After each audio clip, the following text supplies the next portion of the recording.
नमस्कार, मी मंगल तुम्हा सर्वांचं नवीन एका व्हिडिओमध्ये अगदी मनापासून खूप खूप स्वागत करते। यावर्षी श्रावण महिना हा 5 ऑगस्ट पासून सुरू होणार आहे आणि 2 सप्टेंबर पर्यंत असणार आहे। तर या श्रावण महिन्यामध्ये अशा काही गोष्टी आहेत ज्या आपल्याकडे पाळल्या जातात।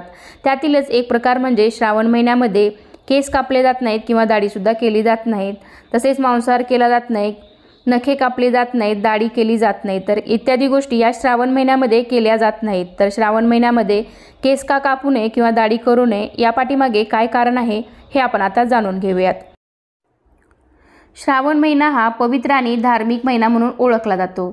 तर या महिन्यात भगवान शंकरांची पूजा अर्चा केली जाते।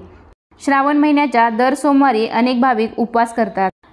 श्रावण महिना हा पवित्र आणि धार्मिक महिना म्हणून ओळखला जातो। तर या महिन्यात शंकराची पूजा आराधना केली जाते। श्रावण महिन्याच्या दर सोमवारी अनेक भाविक उपवास करतात आणि श्रावणाच्या महिनाभरात अनेक गोष्टी पाळल्या जातात, जसे की मांसाहार न करणे, केस न कापणे किंवा दाढी न करणे।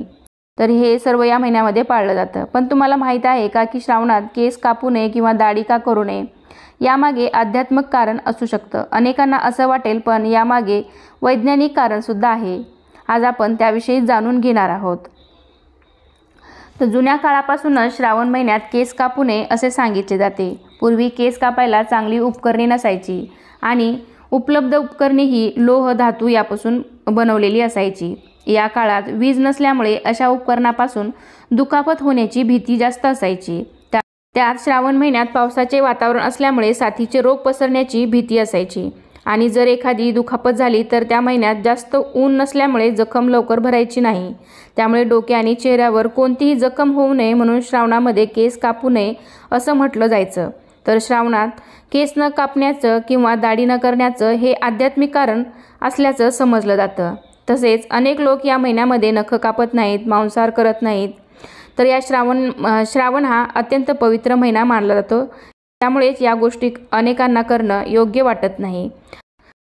तर ही छोटीशी माहिती मी तुमच्यापर्यंत पोहोचवण्याचा प्रयत्न केलाय। तर आय होप तुम्हाला ती समजली असेल तर हा व्हिडिओ तुमच्या फ्रेंड फॅमिलीमध्ये नक्की शेअर करा। व्हिडिओ आवडला असेल तर नक्की लाईक करा। चला तर मग पुन्हा भेटूया अशाच एका छानशा आणि नवीन व्हिडिओमध्ये। तोपर्यंत धन्यवाद।